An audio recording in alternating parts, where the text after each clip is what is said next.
नमस्कार दोस्तों, मैं जीसी पांडे साकेत आईएएस के यूट्यूब चैनल पर आप सभी का स्वागत करता हूं। आज हम बात करेंगे एक नए टॉपिक की जो आपकी बॉडी में बहुत ही इंपॉर्टेंस रखता है, बड़ा ही महत्व रखता है, और वो है डाइजेशन, पाचन। देखिए, पाचन एक बड़ा टॉपिक है। इसमें हमें कई पार्ट में इसके वीडियो हम देंगे जिससे आप जो है इसको बढ़िया समझ सकें, और इसके बाद हम पोषण जो होता है उसको हम अलग पार्ट में देंगे। तो पाचन के हम 2-3 पार्ट कम से कम देंगे और पोषण के भी 2-3 पार्ट में वीडियोस हम आपको देंगे। तो डाइजेशन का अलग पार्ट और न्यूट्रिशन का अलग पार्ट। डाइजेशन में आज जो हम आपके सामने वीडियो लेकर के आए हैं, इसमें हम डाइजेस्टिव पार्ट्स की बात करेंगे। हम केवल आज इसमें आपके पाचनांगों की बात करेंगे कि किस तरह से आपके पाचनांग होते हैं। ठीक है, तो पहले हम पाचनांगों को एक इन जनरल सेंस में समझ लें आसानी, जिससे हमको पाचन बताना आपके लिए आसान हो जाए। और आपके पाचनांगों से संबंधित यूपीएससी में भी, अदर पीएससीज में भी, और जितने अन्य वनडे टाइप के एग्जाम से भी हैं, उन सब में क्वेश्चंस पूछे जाते हैं। और क्वेश्चन घुमा के भी पूछे जाते हैं। सीधे क्वेश्चन तो पूछे ही जाते हैं, घुमा के भी क्वेश्चन पूछे जाते हैं। इसलिए बहुत जरूरी है कि आप इन पाचनांगों को आप पहले अच्छे से समझें। जितना बढ़िया आप पाचनांग समझ लेंगे उतना ही अच्छा आपके लिए, उतना ही आसान हो जाएगा आपके लिए पाचन को समझना। थोड़ा बहुत हम आगे पीछे बताएंगे इसमें हम, जो उससे रिलेट रहेगा, लेकिन डिटेल उसको हम किसमें करेंगे, जब हम पाचन पढ़ाएंगे तब करेंगे। आइए, सबसे पहली बात तो ये कि पाचन किया क्यों जाता है, पाचन की जरूरत हमें पड़ती क्यों है। भाई देखिए, होता क्या है कि जो भोजन होता है वो बड़े और जटिल अणुओं के रूप में होता है। जो प्रकृति से हमें भोज्य पदार्थ प्राप्त होते हैं, ठीक है ना, वो कैसे होते हैं, बड़े अणुओं में होते हैं और जटिल अणुओं में होते हैं। अब इन बड़े और जटिल अणुओं को तोड़ना बहुत जरूरी होता है। क्यों तोड़ना जरूरी होता है? तोड़ना इसलिए जरूरी होता है क्योंकि ये बड़े और जटिल अणु हैं, ये हमारी कोशिका कला को पार करके कोशिका द्रव्य तक नहीं पहुंच सकते हैं। ये हमारी कोशिका कला को पार करके कोशिका द्रव्य तक नहीं पहुंच सकते हैं, और कोशिका द्रव्य में ही वो विभिन्न प्रकार के कोशिकांग हैं, सेल ऑर्गेनलीज हैं, वही उनका इस्तेमाल करती हैं। तो ऐसे में जरूरी है कि पहले इनको छोटे छोटे टुकड़ों में तोड़ा जाए। फिर जो टुकड़ों में तोड़ दिया जाएगा, तो एक्चुअली हम पाचन करते क्यों हैं? हम पाचन करते हैं कुछ उद्देश्य के लिए, कुछ पाने के लिए। क्या पाते हैं हम? मुख्य रूप से हम उससे प्राप्त कर सकते हैं कार्बोहाइड्रेट्स, या कह सकते हैं ग्लूकोज। फाइनली हम उससे प्राप्त कर सकते हैं फैट्स को, वसाओं को। हम उससे प्राप्त कर सकें प्रोटीन्स को, उनसे मिल सके हमें विटामिन, उनसे मिल सके हमें मिनरल्स, और उससे हमें मिल सके वाटर। क्योंकि हम वाटर का इस्तेमाल भी हमारी कोशिकाएं जो है एक जल के तौर पर नहीं कर सकती हैं, बल्कि इनका इस्तेमाल वो आयनों के रूप में करती हैं। हाइड्रोजन आयन और हाइड्रोक्साइड आयन में जल जाकर हमारे शरीर के अंदर टूट जाता है, ब्रेकडाउन उसका हो जाता है। इसी तरह से और हमें मिल सके क्या? न्यूक्लिक एसिड, जिससे आगे हमारी वंशागति भी चल सके। तो कुल मिलाकर के उद्देश्य हमारा पोषण प्राप्त करना होता है। लेकिन इस पोषण प्राप्ति के लिए पहले हमें क्या करना पड़ेगा? इनको छोटे छोटे टुकड़ों में तोड़ना पड़ेगा। तो ध्यान समझिएगा, यहां पर प्रकृति से प्राप्त जो बड़े बड़े जटिल अणु होते हैं, इनको छोटे अणुओं में, माइक्रो मॉलिक्यूल्स में तोड़ने की जो प्रक्रिया है उसे हम क्या कहेंगे? पाचन कहेंगे। और फिर पाचन के बाद जो पोषक पदार्थ हमें प्राप्त होते हैं, जिनसे हमारे शरीर की विभिन्न प्रकार की उपापचयी क्रियाएं, मेटाबॉलिक एक्टिविटी चलती हों, उन्हें हम क्या कहेंगे? पोषण कहेंगे, न्यूट्रिशन कहेंगे। अब भाई ये तोड़ा कैसे जाएगा? हमारे शरीर में कोई भी चीज जब आती है तो पहले उसको हम तोड़ेंगे, और तोड़ने के बाद जब वो टूट जाएगा अलग अलग भागों में, तो अपने शरीर के अनुसार जिसका इस्तेमाल हमारे शरीर में हो सके, हमारा शरीर उससे चल सके, बन सके, बना रहे, उसमें हम जोड़ेंगे। जब तक तोड़ेंगे नहीं तब तक जोड़ कैसे पाएंगे? हम इसमें इसको समझेंगे। अब जाहिर सी बात है बेटा, तोड़ने के लिए क्या चाहिए? आपके अंग चाहिए। तोड़ने के लिए क्या चाहिए? विभिन्न प्रकार के पाचनांग चाहिए। तो जो मैंने पहले बताया उसको समझिएगा। इसको आप, क्या है digestion? Digestion involves the breakdown of food into smaller components until they can be absorbed and assimilated in the body. The human digestive system consists of the gastrointestinal tract.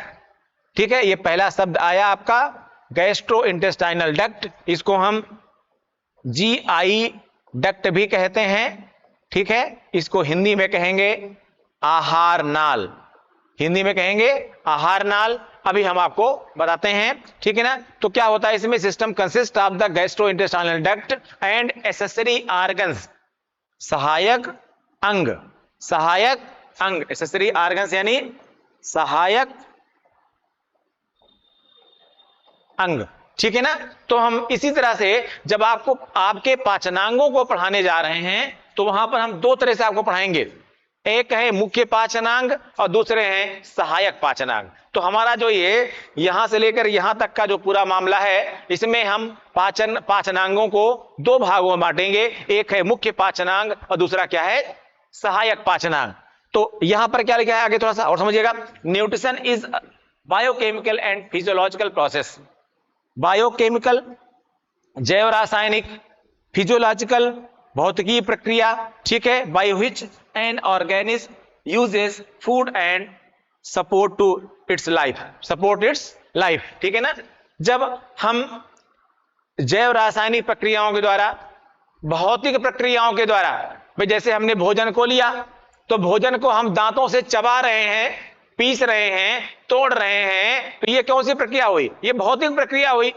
लेकिन जैसे ही इस पर लार ने काम करना शुरू कर दिया, लार के एंजाइमों ने काम करना शुरू कर दिया, आपकी बक्कल कैविटी में ही, मुख गुहा में ही, और फिर आगे आमाशय में, छोटी आंत में इस पर काम करना काम शुरू हो गया, इसे क्या कहेंगे? जैव रासायनिक प्रक्रिया, बायोकेमिकल प्रोसेस। तो हमारे पाचन में दो प्रक्रियाएं होती हैं, एक प्रक्रियाएं भौतिक प्रक्रियाएं होती हैं और दूसरी प्रक्रियाएं रासायनिक प्रक्रियाएं होती हैं। तो एक को हम क्या बोलेंगे? जैव भौतिकी प्रक्रियाएं, और एक को बोलेंगे हम जैव रासायनिक प्रक्रियाएं। दोनों के द्वारा ही हमारा पाचन जो होता है वो कंप्लीट होता है। फिलहाल मैं टॉपिक को शुरू करता हूं, ध्यान से समझिएगा। हम पाचनांग पढ़ा रहे हैं आपको, और पाचनांगों को हम दो भागों में बताएंगे आपको। दो भागों से मतलब हमारा है, एक है मुख्य पाचनांग और एक है सहायक पाचनांग। एक क्या है? मुख्य पाचनांग और एक है सहायक पाचनांग। अब मुख्य पाचनांगों में समझिएगा, मुख्य पाचनांगों को हम क्या कहेंगे? आहार नाल से संबंधित भाग। मुख्य पाचनांगों में कौन आएगा? आहार नाल से संबंधित। देखिए, digestive system is divided into two parts. हमने क्या किया? इसको दो भागों में बांटा हुआ है, और इसमें एक है मेन डाइजेस्टिव पार्ट्स यानी मुख्य पाचनांग, और दूसरा क्या होगा? दूसरा होगा सहायक पाचनांग, ठीक है। अब सहायक पाचनांगों को भी हम दो भागों में बांटेंगे। मुख्य पाचनांगों में कौन आएगा? मुख्य पाचनांगों में आहार नाल और उससे संबंधित भाग। It includes alimentary canal, means आहार नाल एंड इट्स पार्ट्स। तो आहार नाल और उससे संबंधित भागों को यहां से शुरू हो रही है, फ्रॉम माउथ टू एनस। क्या शुरू हो रही है? आहार नाल शुरू हो रही है, एलिमेंट्री कैनाल शुरू हो रही है। इसके जो विभिन्न भाग हैं, कहां से? यहां से लेकर के एनस तक क्या होगा?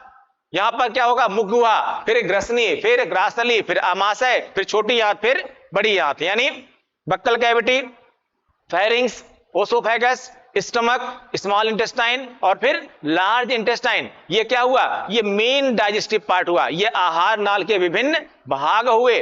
लेकिन आहार नाल के बाद जो सहायक पाचनांग हैं, इन सहायक पाचनांगों को हम क्या करेंगे? दो भागों में बांटेंगे, ठीक है। जिसमें इसको हम बढ़िया समझाते हैं अभी आपको। सहायक पाचनांगों को फिर हम दो भागों में बांट रहे हैं। एक भाग क्या है जो है वो क्या है? Parts related to buccal cavity, मुख गुहा से संबंधित पाचनांग। Parts related to buccal cavity, मुख गुहा से संबंधित पाचनांग। मुख गुहा से संबंधित पाचनांगों में कौन कौन चीजें आएंगी? आपकी जीभ आएगी, आपके दांत आएंगे, आपके टॉन्सिल्स आएंगे, और साथ में लार ग्रंथियां भी आएंगी, ठीक है ना। जबकि जो आपके एलिमेंट्री कैनाल से रिलेटेड आपके आएंगे। इधर से लीवर आएगा, इधर से अग्न्याशय आए, यानी यहां पर यकृत आएगा, यहां पर अग्न्याशय आएगा, ठीक है, और इधर आकर के आपका लीवर नीचे दाएं जो है दाएं भाग में नीचे यहां पर पित्ताशय आ जाएगा, यानी लीवर, गॉल ब्लैडर और पैंक्रियाज। लीवर, गॉल ब्लैडर और पैंक्रियाज यहां पर, ठीक है। इन सबको मैं अलग अलग तरीके से आपको एक्सप्लेन कर रहा हूं, ठीक है। तो यहां पर जो सहायक पाचनांग हैं, उन सहायक पाचनांगों को दो प्रकार से पढ़ेंगे। कैसे पढ़ेंगे? एक तो मुख गुहा से संबंधित सहायक पाचनांग और दूसरा मुख गुहा से संबंधित सहायक पाचनांग और दूसरा आपके आंत से आहार नाल से संबंधित सहायक पाचनांग। लेकिन इससे पहले हम बात करेंगे किसकी? मुख्य पाचनांगों की। किसकी बात करेंगे हम? मुख्य पाचनांगों की। मुख्य पाचनांग कौन से हैं यहां समझिए। मुख्य पाचनांग क्या है इनको देखिए, ध्यान से समझना है इसको।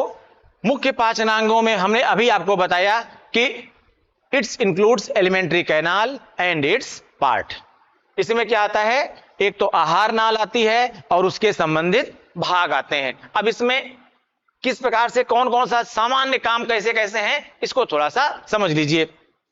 ये बक्कल कैविटी है, हिंदी में क्या बोलते हैं इसको हम? मुख गुहा। आप लोग स्क्रीनशॉट ले लीजिए, मुख्य पाचनांगों का स्क्रीनशॉट ले लीजिए आप तुरंत और इनको याद करिए आप।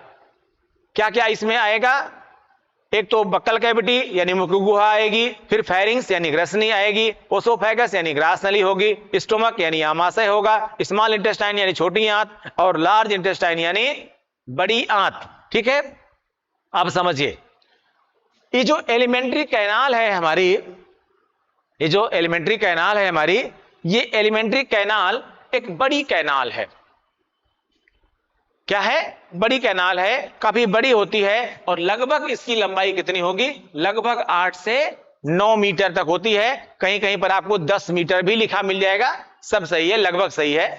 8 से 10 मीटर कह सकते हैं आप, ये लंबी होती है। आहार नाल फ्रॉम माउथ टू एनस लगभग 8 से 10 मीटर क्या होती है?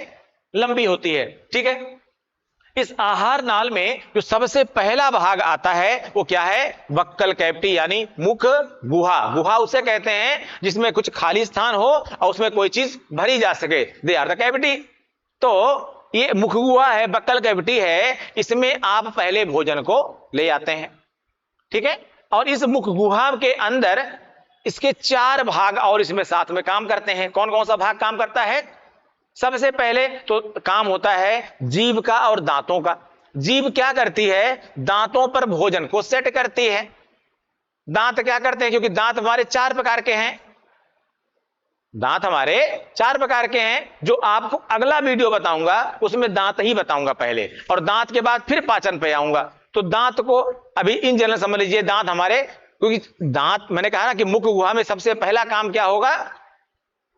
भोजन को चबाना और पीसना, जिससे कि वो हमारे अंदर आहार नाल में प्रवेश कर सके। तो मुख गुहा में जो भौतिक क्रियाएं होंगी उनमें सबसे पहला काम होता है जीभ का। जीभ का काम है भोजन को दांतों के अलग अलग प्रकारों में पहुंचाना। इसलिए कि दांत के जो अलग अलग प्रकार हैं, क्योंकि दांत 4 प्रकार के हैं, दांत अलग अलग जो प्रकार हैं उनका अलग अलग काम है। तो सबसे पहले वाले दांत कौन से होते हैं? इंसाइजर्स, दूसरे होते हैं कैनाइन, तीसरे होते हैं प्रीमोलर, चौथे होते हैं मोलर, ठीक है।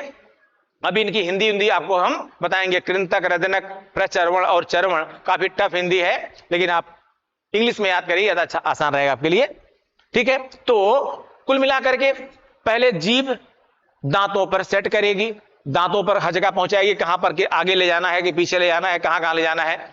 उसके बाद जब इनको दांतों काम आ जाएगा, दांतों द्वारा इसे क्या किया जाएगा? चबाया जाएगा और पीसा जाएगा, यानी को छोटे छोटे टुकड़ों में क्या किया जाएगा? तोड़ा जाएगा।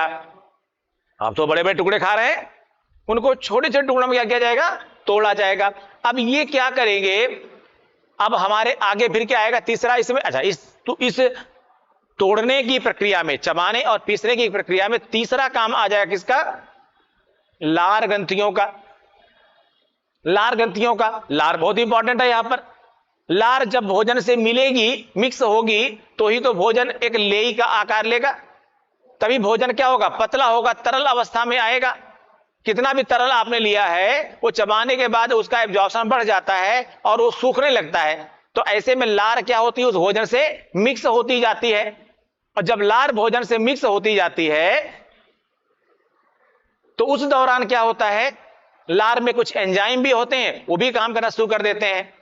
लेकिन यहां पर लार के एंजाइम कौन कौन से हैं ये मैं आपको पाचन में बताऊंगा। लेकिन अभी समझना, मुख्य तौर पर लार का काम है भोजन को तरल अवस्था में लाना और भोजन के साथ कुछ अगर जीवाणु वगैरह आ गए हैं, कुछ ऐसे माइक्रो ऑर्गेनिज्म आ गए हैं जो आगे जाकर के हमको नुकसान पहुंचा सकते हैं, तो लार में क्या होता है, मारने वाले कुछ एंजाइम्स भी पाए जाते हैं। ठीक है ना, जैसे लार में ही लाइसोजाइम एंजाइम पाया जाता है। लाइसोजाइम एंजाइम बड़ा कलाकार एंजाइम है, ये नेचर ने हर जगह पर सेट कर रखा है इसको। जहां जहां से भी तरल निकलता हो या बाहर खुलने वाले अंग होते हैं, बाहर खुलने वाले अंग होते हैं, उन सभी जगहों पर से जो द्रव्य बनेगा उन सब में लाइसोजाइम को फिट कर रखा है, जिससे कि कोई भी माइक्रो ऑर्गेनिज्म प्रकृति ने कोशिश की है कि वो अंदर प्रवेश ना कर सके। जैसे लार में लाइसोजाइम एंजाइम है तो वो भोजन के साथ आए माइक्रो ऑर्गेनिज्म को मारने का काम करेगा। आपके आंख के आंसुओं में लाइसोजाइम एंजाइम होता है, इसलिए कि कई बार जो है आंखों में कोई चीज पड़ जाती है, हवाओं से बहुत छोटे छोटे माइक्रो ऑर्गेनिज्म हैं, तो उनको भी मारने का काम करता है। इसी तरह से आपकी जो है पसीने में भी लाइसोजाइम एंजाइम होता है। इसी तरह से जो आपके नेजल पार्ट्स हैं इनमें भी लाइसोजाइम एंजाइम होता है।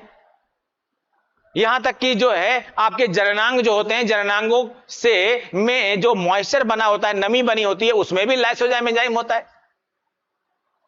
जो कान में ईयरबैग्स निकलता है, कभी कभी हल्का से इसको कान का खूंट कहते हैं आप, ईयरबैग्स होता है, उसमें भी लाइसोजाइम एंजाइम होता है।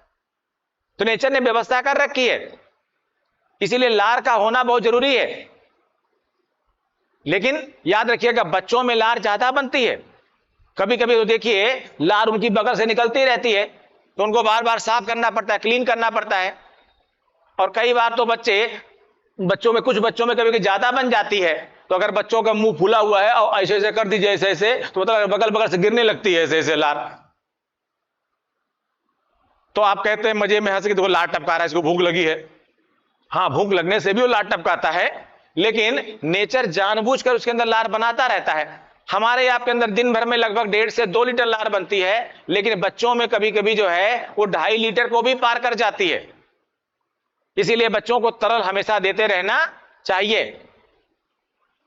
अब चूंकि 6 महीने तक के बच्चे को तो आप कुछ ठोस पदार्थ दे नहीं सकते हैं, दलिया वगैरह भी नहीं दिया जाता है, तो जाहिर सी बात है उनको जिस भी तरह से, यानी उनको दूध जो है, इसलिए दूध पिलाना चाहिए लगातार। और दूध जरूर नहीं कि आप थोड़ा सा दूध पिलाइए, गाढ़ा पिला दीजिए, नहीं, इसलिए उनको पतला करके दूध पिलाइए, पर कई बार पिलाइए, जिससे क्या हो जाए उनके अंदर पानी की कमी ना होने पाए। वैसे भी बच्चों में % पानी का क्या होता है, ज्यादा होता है। फिलहाल तो क्या बताया मैंने आपको, पहला जीभ ने काम किया, दांतों तक पहुंचाया, दांतों ने क्या किया, उनको चबाया और पीसा। इस चबाने और पीसने में मदद किसने किया, लार ग्रंथियों से निकली हुई लार ने। चौथा आता है टॉन्सिल्स, देख रहे होंगे आप लोग यहां पर। चौथा क्या आएगा, अभी इसको मैं आगे बताऊंगा इस वाले में, जैसे यहां पर देखेंगे आप, तो जो सहायक पाचनांग चूंकि आता है, ठीक है, तो क्या आएगा चौथा, टॉन्सिल्स। अब ये टॉन्सिल्स क्या करेगा, टॉन्सिल्स बड़ा कलाकार काम है। टॉन्सिल्स क्या है, बड़ा कलाकार है। टॉन्सिल्स जो है देखिए ऊपर आप ऐसे ऐसे करता रहता है। टॉन्सिल्स बिना चबाए पीसे अगर आप चाह रहे हैं कोई चीज निगल लें अंदर, तो जाने के परमिशन नहीं देता है, जब तक उसको फाइनली आप एहसास न दिला दें कि भैया हम अपनी इच्छा से ले रहे हैं, इसको जाने दो। जैसे कभी आप टैबलेट लेते हैं, कैप्सूल्स लेते हैं आप, तो मेंटली उसको बता देते हैं कि भाई इसको ले रहे हैं, इसको रोकना नहीं, अदरवाइज अगर आप कुछ निगलना चाहें तो निगलने देगा नहीं, ऊपर नीचे करता रहता ट्रैफिक जो है बैरियर की तरह। ठीक है, तो पहले चीज क्या बताया कि भोजन सबसे पहले कहां पे आएगा, आपके बक्कल कैविटी में आएगा। कहां पर आएगा, बक्कल कैविटी में आएगा, मुख गुहा में आएगा। मुख गुहा के बाद भोजन कहां जाएगा, ग्रसनी में जाएगा। ग्रसनी कहां होती है, आप अगर देखें इसको ग्रसनी, तो ये देखिए जो मैंने अभी इससे पहले बताया था आपको, वो सारी एक्टिविटी हमने कहां तक की बताई, लगभग यहां तक की बताई। ठीक है, कहां तक की बताई, ये सारी एक्टिविटीज आपकी लगभग यहां तक की बताई।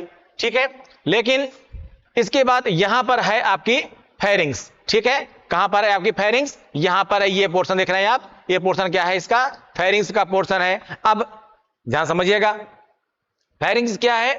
फेरिंग्स के बेसिकली 4 भाग होते हैं, लेकिन आपको जानने के लिए बस इतना समझिए कि फेरिंग्स जो है भोजन और वायु मार्ग को अलग करने वाली एक जगह है।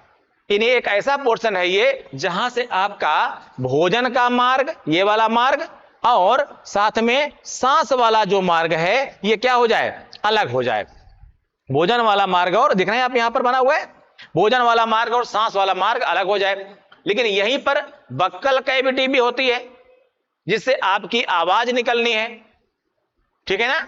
तो वहां पर, यहां पर इसीलिए बहुत इंपॉर्टेंट होता है फेरिंग्स। फेरिंग्स को भी आगे समझाएंगे क्या क्या काम करती है फेरिंग्स। फिलहाल फेरिंग्स का एक ही काम है, क्या करना?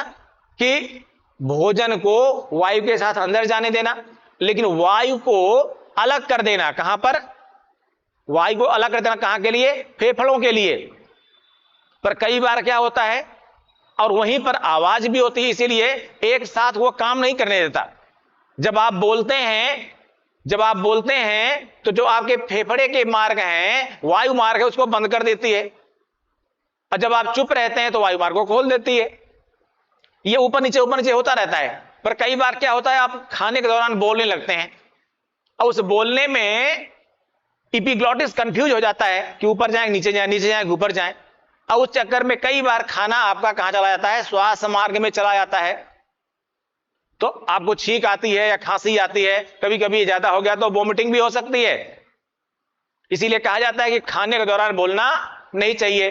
और खाने के दौरान अगर आप ज्यादा बोलते हैं, मुंह खोल के बोलते हैं, तो उसकी एक ड्रॉबैक और होती है, वो ये होती है कि आपकी जो वायु है वो अंदर आहार नाल में ज्यादा चली जाती है। और अगर ज्यादा आहार नाल में वायु चली गई तो उसी के बाद आपको गैस भी मरने लगती है। कई बार लोग जो है समझ नहीं पाते हमें गैस क्यों मर रही है। भाई ये एक्स्ट्रा गैसेस अंदर चली गई हैं, पर ये निकल नहीं पाती इतनी आसानी से, और इसीलिए फिर आपको गैस बनती है। तो कई बार आप डकार डकार लेते लगते हैं, ठीक है ना, क्योंकि गैसें तो निकलेंगी चाहे जहां से निकलें, ठीक है। अब यहां देखिए आगे, तो ग्रसनी का काम क्या हुआ? भोजन मार्ग और वायु मार्ग को अलग करना, वायु कोष्ठों को भी व्यवस्थित करना। इसके बाद भोजन कहां आएगा बेटा? ओसोफेगस में आएगा। कहां पे आएगा? ओसोफेगस में आएगा, ठीक है ना। और ओसोफेगस की स्पेलिंग यहां पर ध्यान दीजिएगा, ये है ओसोफेगस, ठीक है। ओसोफेगस का काम क्या है? ओसोफेगस का काम होता है, ये देख रहे, ये वाला पोर्शन कौन सा है? ओसोफेगस। ओसोफेगस एक पतली नली होती है। इसकी अगर आप साइज जानना चाहें तो आप जान सकते हैं। ओसोफेगस लगभग 25 सेंटीमीटर क्या होता है? लंबा होता है। कितना? लगभग 25 सेंटीमीटर लंबा होता है, और लगभग 25 से 30 मिलीमीटर क्या होता है? ये मोटा होता है। तो मोटाई बहुत कम है। कितना? 25 सेंटीमीटर ओसोफेगस लगभग लंबा होता है, और लगभग 25 से 30 मिलीमीटर क्या होता है? इसकी मोटाई होती है। मोटाई काफी कम है। क्यों मोटाई कम है? मोटाई इसलिए कम है बेटा कि जब आप भोजन को लेंगे, जब आप फूड मटेरियल को लेंगे यहां पर, और आपने टॉन्सिल्स ने परमिशन दे दी है कि अब जाओ नीचे, जैसे वो जाएगा यहां पर आमाशय में घप्प से आके गिरेगा। अगर ये मोटी होगी पाइप तो क्या होगा? अगर ये पाइप मोटी होगी तो क्या हो जाएगा? सीधे इसमें से घप्प चला जाएगा। तो आपका हर भोजन जाएगा धड़ाम धड़ाम नीचे पहुंचता जाएगा, ऐसे। जैसे कभी कोई पाइप हो, उस पाइप से कोई चीज नीचे डालिए आप, बॉल वगैरह, धड़ाम से घप्प से नीचे जाती है, तो बड़ा मुश्किल हो जाएगा ना। इसलिए और कोई काम इसका नहीं है, बस ये काम है इसका कि भोजन धीरे धीरे क्या हो? नीचे आए। अब 25 से 30 मिलीमीटर मोटाई बहुत कम मोटाई है, इसीलिए धीरे धीरे भोजन क्या होता है? नीचे की तरफ सरकता जाता है।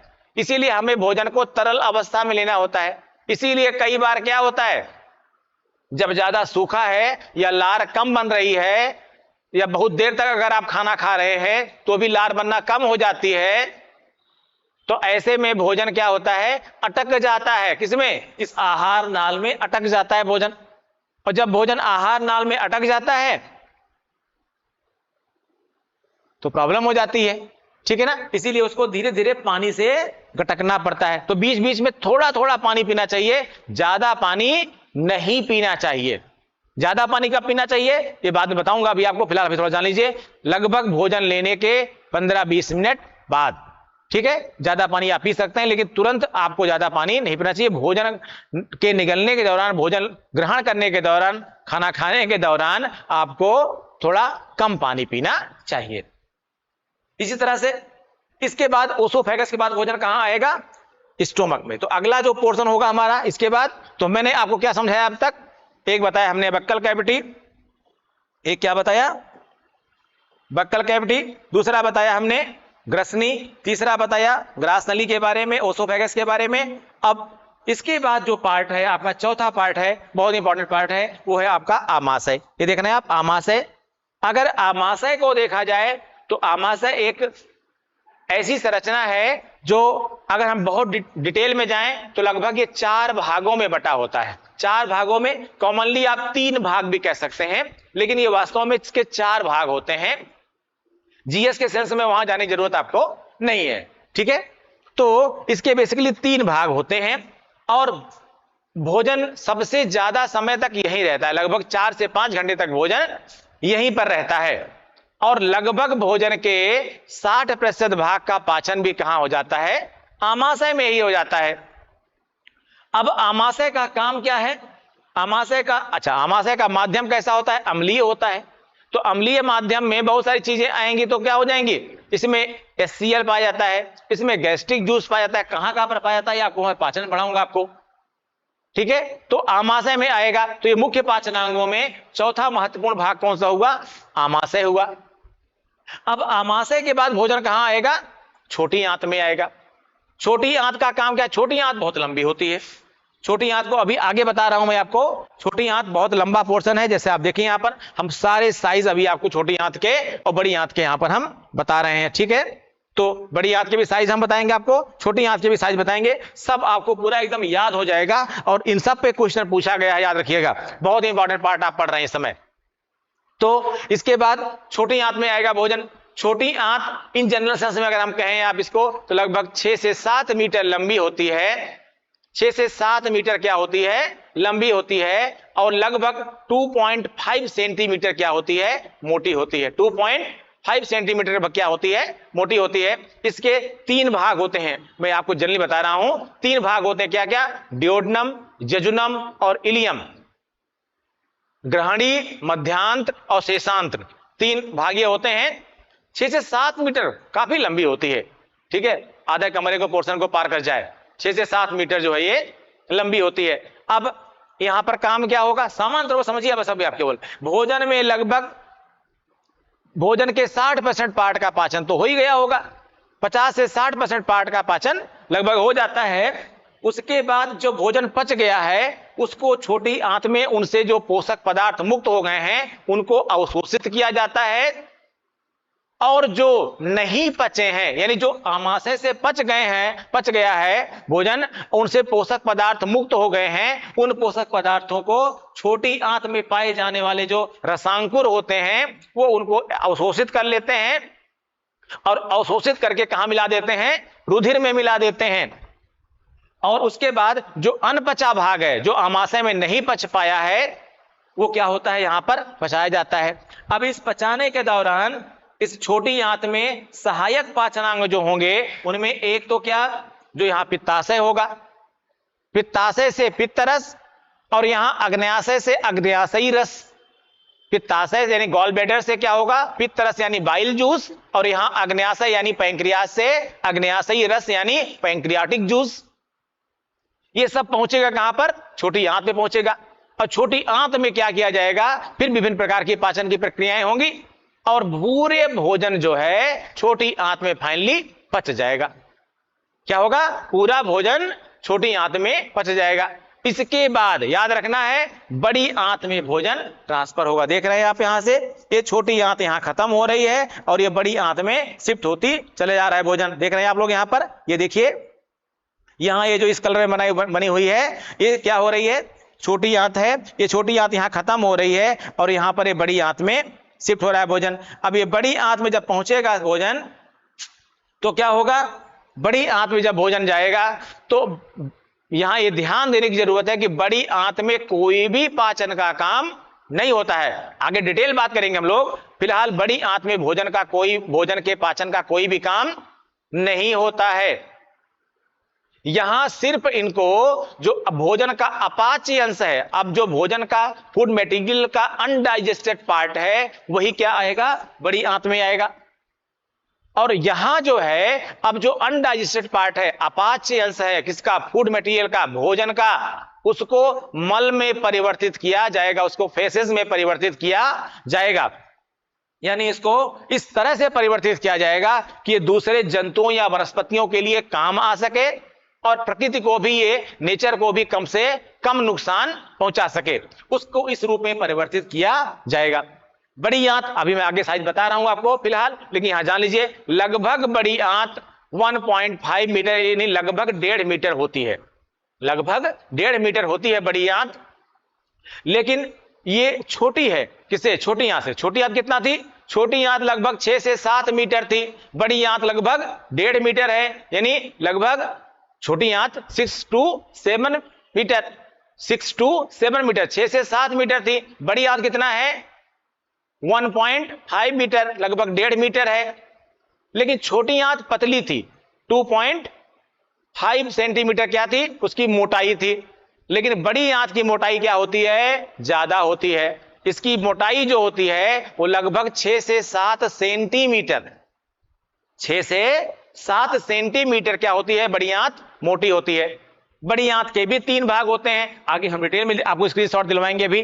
क्या, सीकम, कोलोन, रेक्टम। पहला भाग है सीकम, दूसरा है कोलोन। कोलोन सबसे बड़ा भाग होता है और सबसे बड़ा भाग कौन सा है, रेक्टम। ठीक है, अब रेक्टम, इसी को हिंदी में कहते हैं मलाशय। इस रेक्टम में फाइनली जब भोजन आ जाता है तब मल तब आ जाता है, अपाच्य अंश तब आ जाता है जब इसको, यानी यहीं पर फाइनली कलेक्ट हो जाता है और बाकी इसको आप जो है एनस से एग्जिट कर देते हैं। इतना मैंने आपको बताया। अब क्या बताया यहां पर हमने, जो मेन डाइजेस्टिव पार्ट्स है आपका, जो हम आपको पाचनांग पढ़ा रहे हैं और इन पाचनांगों में आपको यह बताने की कोशिश कर रहे हैं कि मैंने क्या बताया कि पाचनांगों को हम 2 भागों में बांट रहे हैं, एक मुख्य पाचनांग और दूसरा सहायक पाचनांग। मुख्य पाचनांग में आहार नाल और उससे संबंधित भाग आते हैं। एलिमेंट्री कैनाल से आहार नाल के विभिन्न भाग आते हैं, आहार नाल के विभिन्न भाग आते हैं। एलिमेंट्री कैनाल के डिफरेंट टाइप के जो पार्ट्स हैं वो आते हैं। उनमें क्या क्या होगा, मुख गुहा, ग्रसनी, ग्रासनली, आमाशय, छोटी आंत और बड़ी आंत, यानी buccal cavity, pharynx, oesophagus, stomach, आमाशय, stomach, small intestine and large intestine. फिर से एक बार, buccal cavity, pharynx, oesophagus, stomach, small intestine और लार्ज इंटेस्टाइन। ये कौन से हुए, ये मुख्य पाचनांग हुए। आइए सहायक पाचनांगों को देखिए आप।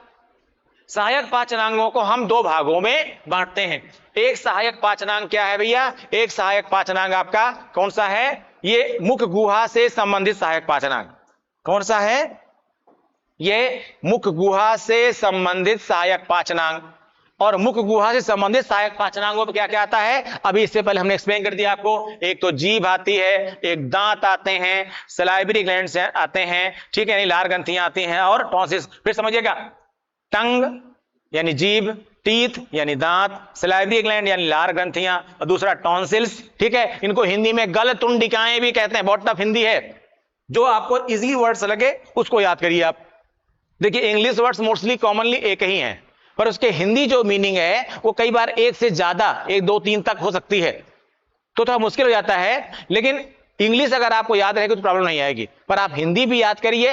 अगर आपको जिस मीडियम में जरूरत आपको लग रही हो या जिसमें आप कंफर्ट फील करते हो उसमें आप याद करिए, कोई प्रॉब्लम नहीं है। इसलिए हमने दोनों बेटा कोशिश की है कि इसको हम ठीक करें, दोनों प्रॉब्लम्स आपकी सॉल्व हो जाए। ठीक है, तो पहली बात क्या बताई मैंने, parts related to buccal cavity. मुख गुहा से हम आपको क्या बता रहे हैं, यहां पर सहायक पाचनांगों को बता रहे हैं। सहायक पाचनांगों को हम 2 भागों में बांट रहे हैं। एक कौन सा, मुख गुहा से संबंधित सहायक पाचनांग, और मुख गुहा से संबंधित सहायक पाचनांगों में ये 4 भाग आते हैं, फर्स्ट, सेकेंड, थर्ड और फोर्थ। समझ में आ गया आपको, आगे बढ़िए। अब इसके बाद क्या आएगा, इसके बाद आपका आएगा आहार नाल से संबंधित, एलिमेंट्री कैनाल से संबंधित भाग, यानी यहां से देखिए ये आपकी आहार नाल आ रही है, इससे संबंधित भाग कौन से आ रहे हैं भाई? ये तो चली जा रही है ऐसे ऐसे ऐसे ऐसे अंदर अंदर पूरा ऐसे ऐसे यहां पे होते फ्रेश इस अरे ठीक है ना, इससे कोई मतलब नहीं यहां पर। आप देखिए कि आहार नाल से संबंधित भागों में क्या आएगा, आहार नाल चली आ रही है ऐसे ऐसे, यहां पर लीवर दो भागों में बटा हुआ, क्या आ जाएगा, लीवर यानी यकृत दो भागों में बटा हुआ, ये देख रहे हैं आप यहां पर लीवर यानी यकृत दो भागों में बटी हुई संरचना आ जाएगी। उसके बाद इसी दाहिने भाग से एक लटकी हुई संरचना आपको मिलेगी, देख रहे हैं आप यहां पर ये वाला पोर्शन देख रहे हैं, ये एक लटकी हुई संरचना आपको यहां पर मिल रही है, ये देख रहे हैं एग्जैक्ट आपको दिखाई पड़ रहा होगा यहां पर ये जो लटकी हुई संरचना पाई जा रही है, लगभग नाशपाती के आकार की ये संरचना पाई जा रही है, इसे हम क्या बोलते हैं, पित्ताशय या गॉल ब्लैडर, क्या बोलते हैं, पित्ताशय या गॉल ब्लैडर, ठीक है ना। तो ये दूसरा हो गया, तो पहला लीवर, दूसरा गॉल ब्लैडर यानी पित्ताशय, और तीसरा जो यहां देख रहे हैं आप, ये वाला देख रहे होंगे आप लोग, दिखाई पड़ रहा होगा, ये जो पार्ट इसको मैं येलो कलर से ले आ रहा हूं, ये देख रहे हैं आप लोग, ये जो यहां पर फिश लाइक स्ट्रक्चर दिखाई पड़ रहा है, ये क्या है, पैंक्रियाज है। अब पाचन की क्रिया में जो पित्ताशय से पित्त रस निकलता है और जो अग्न्याशय से अग्न्याशयी रस निकलता है, पित्ताशय यानी गॉल ब्लैडर से जो क्या निकलता है, बाइल जूस निकलता है, और जो पैंक्रियाज से पैंक्रियाटिक जूस निकलता है, दोनों ही कहां पर खुलते हैं, छोटी आंत का जो पहला भाग होता है उसे बोलते हैं ग्रहणी यानी ड्योडनम, ड्योडनम में आके खुलता है। ड्योडनम बहुत छोटा है, बहुत बड़ी नहीं होती है, लगभग 25 सेंटीमीटर आकार की होती है, लगभग 25 सेंटीमीटर के आकार की होती है। तो यहां समझिएगा आप लोग, क्या बताया मैंने आपको कि एक तो मुख्य पाचनांग आपके, जिसमें मुख्य पाचनांगों में क्या बताया, यहां पर buckle cavity, pharynx, oesophagus, stomach, small intestine और लार्ज इंटेस्टाइन, याद कर लीजिए एकदम, रट लीजिए एकदम। और सहायक पाचनांगों में मुख गुहा से संबंधित सहायक पाचनांग, ठीक है, यानी बक्कल कैविटी से रिलेटेड डाइजेस्टिव पार्ट्स, उनमें क्या क्या बताया आपको, टंग बताया, टीथ बताया, सलाइवरी ग्लैंड्स बताया और टॉन्सिल्स बताया, ये यहां पर, ठीक है, ठीक है, टंग बताया, टीथ बताया, सलाइवरी ग्लैंड्स और टॉन्सिल्स बताया। और एलिमेंट्री कैनाल से जो रिलेटेड पार्ट्स हैं उनमें क्या बताया हमने आपको, लीवर, गॉल ब्लैडर और पैंक्रियाज, ठीक है। यहां पर ये देख रहे हैं आप, ये बना क्या, ये लीवर महोदय हैं, क्या है ये, लीवर महोदय। इसके बाद ये जो दिखाई पड़ रहा है आपको, ये क्या हो गया, गॉल ब्लैडर है, और यहां ये जो दिखाई पड़ रहा है क्या हो गई, पैंक्रियाज यानी यकृत, पित्ताशय और ये अग्न्याशय, ये क्या हो गया, ये आपकी आहार नाल से संबंधित सहायक पाचनांग है। तो मुख्य पाचनांग आप समझ लिए, जो आहार नाल के विभिन्न भाग हैं उन्हें क्या कहेंगे, मुख्य पाचनांग, और जो आहार नाल के बाहर जो उनकी पाचन में सहायता करते हैं, चाहे वो रस के माध्यम से, चाहे वो पाचक एंजाइमों के माध्यम से, रस में पाचक एंजाइम्स भी होते हैं पर सभी रस में पाचक एंजाइम नहीं होते, जैसे पित्त रस है, बाइल जूस है, बाइल जूस में कोई भी एंजाइम पाया नहीं जाता है, ठीक है। तो आगे अभी उसको हम पूरा डिटेल करेंगे पाचन के वाले भाग में। फिलहाल दो महत्वपूर्ण हमने भाग आपको बताए, उनके साइज को क्वेश्चन पूछा गया है, इसलिए आप इसको अच्छी तरीके से याद कर लीजिएगा, स्मॉल इंटेस्टाइन और लार्ज इंटेस्टाइन। छोटी आंत के बारे में हमने अभी आपको बताया था पहले कि ये लगभग 8 से 9 मीटर या 8 से 10 मीटर क्या होती है, लंबी होती है। इसका स्क्रीनशॉट लीजिए सबसे पहले, आप सबसे पहले इसका स्क्रीनशॉट लीजिए, आप छोटी आंत का इसका पूरा स्क्रीनशॉट लीजिए। मैं आपको फिर से सब बता दे रहा हूं, फिर से आप स्क्रीनशॉट ले सकते हैं सबका। देखिए ये आपका मुख्य पाचनांग आया, मुख्य पाचनांग का स्क्रीनशॉट ले लीजिए आप। इसके बाद सहायक पाचनांगों में मुख गुहा से संबंधित सहायक पाचनांग और आहार नाल से संबंधित सहायक पाचनांग, दोनों का स्क्रीनशॉट लीजिए आप। आइए आगे, आगे देखिए, अब ये छोटी आंत का पूरा पोर्शन है, छोटी आंत के जितने विभिन्न भाग हैं समझा रहा हूं इनको, लेकिन इसका पर स्क्रीनशॉट लीजिए आप तुरंत।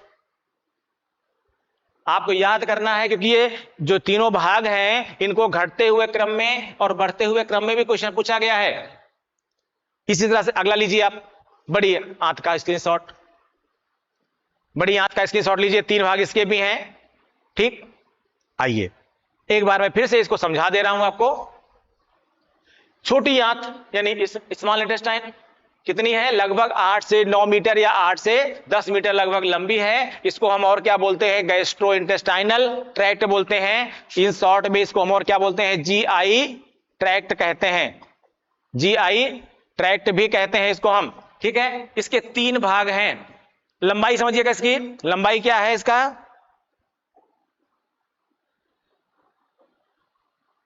लंबाई क्या है इसकी? लगभग 6 से 7 मीटर क्या है? ये लंबी है, 6 से 7 मीटर। 6 से 7, 6.7 नहीं है, 6 से 7 क्या है? ये मीटर लंबी है। और लगभग 2.5 सेंटीमीटर क्या होती है? ये मोटी होती है। लगभग 2.5 सेंटीमीटर, 2.5 सेंटीमीटर। 6 से 7 मीटर लंबी है, 6 to 7 मीटर लंबी है। और 2.5 सेंटीमीटर, 2.5 सेंटीमीटर क्या है? मोटी है। इसके 3 भाग हैं। पहला है डियोडनम यानी ग्रहणी, दूसरा है जेजुनम यानी मध्यांत्र, तीसरा है इलियम यानी शेषांत्र। इसका सबसे छोटा पार्ट कौन सा है? डियोडिनम। सबसे छोटा पार्ट कौन सा है? डियोडनम। लगभग कितना है? 25 सेंटीमीटर। ये वाला पार्ट देख रहे हैं, जहां से ये मुड़ा है पार्ट, ये दिखाई पड़ रहा है। यहां ये वाला जो पार्ट दिखाई पड़ता है, लगभग ये वाला पार्ट, ये क्या है? डियोडनम का पार्ट है। ठीक है, इसी तरह से सबसे और उसके बाद जो बड़ा पार्ट है वो कौन सा है? 2.4 मीटर का, यानी बीच वाला भाग है जो यहाँ अगड़म अगड़म भरा हुआ है, बीच माल मसाला। ठीक है, वो है कौन सा? 2.4 मीटर, क्या? मध्यांत्र। क्या बोलते हैं इसको हम? जेजुनम। और सबसे बड़ा पार्ट कौन सा है? 3.4 मीटर का पार्ट है, यानी इसको बोलते हैं शेषांत्र। क्या बोलते हैं? शेषांत्र बोलते हैं। ठीक है, समझ आपको आ गया होगा। फिर से एक बार, छोटी आंत लगभग 6 से 7 मीटर लंबी होती है, 6 से 7 मीटर लंबी होती है। और 2.5 सेंटीमीटर क्या होती है? मोटी होती है। लगभग 6 to 7 मीटर लंबी होती है और लगभग 2.5 सेंटीमीटर मोटी होती है। थोड़ा बहुत लंबाई में आगे अलग अलग किताबों में कुछ दिया भी जा सकता है, पर मैं आपको सबसे ऑथेंटिक बुक का डाटा देने की कोशिश करता हूं। ठीक है ना, और उन्हीं को पढ़िए। गाइड में कहीं भी डिफरेंस कुछ हो सकता है, आप उसको, अगर कोई कन्फ्यूजन लगे तो आप कोचिंग के नंबर पर फोन कर सकते हैं, व्हाट्सएप कर सकते हैं, या कमेंट पूछ सकते हैं। उसका रियल आंसर हम आपको जरूर देंगे। ठीक है, और तो क्या बताया? इसके बाद इसके 3 भाग हैं।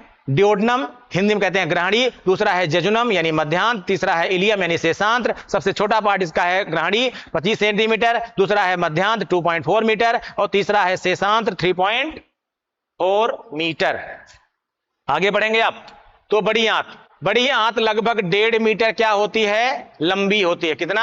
1.5 मीटर लंबी, यानी 1.5 मीटर लंबी होती है।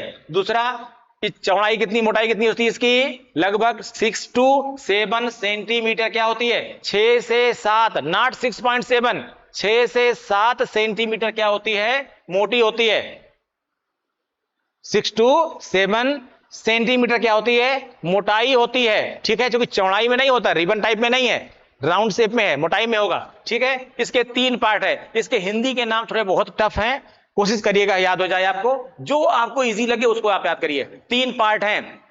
पहला पार्ट कौन सा है? सीकम। दूसरा है कोलोन, सबसे बड़ा पार्ट है। और तीसरा है रेक्टम। सबसे छोटा पार्ट इसका सीकम है, 6 सेंटीमीटर। जहां पर छोटी आंत खत्म होती है और बड़ी आंत शुरू होती है उसे क्या बोलते हैं? सीकम। दूसरा पार्ट कौन सा है? कोलोन। ये वाला पार्ट, सबसे बड़ा वाला पार्ट जो देख रहे हैं आप, ये क्या है? कोलोन। लगभग 1.3 मीटर, 1.3 क्या है? मीटर। और 1.3 क्या है? मीटर। और तीसरा पार्ट क्या है? रेक्टम क्या है? 18 से 20 सेंटीमीटर। रेक्टम क्या है? 18 से 20 सेंटीमीटर। ठीक है, सीकम, कोलोन और रेक्टम 6 सेंटीमीटर सीकम है। कोलोन क्या है? 1.3 मीटर। और रेक्टम क्या है? 18 से 20 centimetre. 6 centimetre, 1.3 metre, 18 to 20 centimetre. फिर से एक बार, सब 3 भाग हैं इसके। किसके? बड़ी आंत के। Caecum, colon, rectum. हिंदी बोलते हैं उंडुक, बृहदांत, मलाशय। सीकम को बोलते हैं उंडुक, कोलोन को बोलते हैं बृहदांत, रेक्टम को बोलते हैं मलाशय। सीकम कितना है 6 सेंटीमीटर, कोलोन कितना है 1.3 मीटर और रेक्टम क्या है 18 to 20 सेंटीमीटर। ये मैंने आपको पूरे बताया किसके बारे में, जितने हमारे पाचनांग हैं उनके बारे में। पाचनांगों को हमने दो भागों में बांटा, एक मुख्य पाचनांग और दूसरे सहायक पाचनांग। मुख्य पाचनांगों में हमने क्या बताया आपको, आहार नाल से आहार नाल के जो विभिन्न भाग हैं उन्हें क्या कहते हैं, मुख्य पाचनांग। आहार नाल के विभिन्न भागों में क्या आया, मुख गुहा, ग्रसनी, ग्रास नली, आमाशय, छोटी आंत, बड़ी आंत, buckle cavity, pharynx, oesophagus, stomach, small intestine and large intestine. और सहायक पाचनांगों में मुख गुहा से संबंधित सहायक पाचनांग और आहार नाल से संबंधित सहायक पाचनांग। ठीक है, तो मुख गुहा से संबंधित सहायक पाचनांगों में 4 बताया हमने पार्ट आपको, क्या, दांत, जीभ, लार ग्रंथियां और गलतुंडिकाएं यानी टॉन्सिल्स। क्या क्या, दांत, जीभ, लार ग्रंथियां और टॉन्सिल्स। फिर से teeth, tongue, salivary glands and tonsils. इसके बाद जो आपकी आहार नाल से संबंधित सहायक पाचनांग हैं उनमें यकृत 2 भागों में बटा हुआ, इसके बाद इधर लटकी हुई संरचना नाशपाती की जैसी, पित्ताशय, और फिर यहां पर क्या, अग्न्याशय। यकृत यानी लीवर, पित्ताशय यानी गॉल ब्लैडर और अग्न्याशय यानी पैंक्रियास। ठीक है, आपको याद हो जाना चाहिए। इस तरह से मैंने पूरी कोशिश किया और छोटी आंत के विभिन्न भाग बताए, लंबाई बताई, बड़ी आंत के विभिन्न भाग बताए, उनकी लंबाई बताई मैंने, उसकी मोटाई बताई हमने आपको, अलग अलग भागों की। सब आप कोशिश करिएगा कि याद हो जाए, और अगर आप रिपीट करेंगे इसको बार बार, 2-4 बार देखेंगे तो आपको बढ़िया से याद हो जाएगा। Thank you.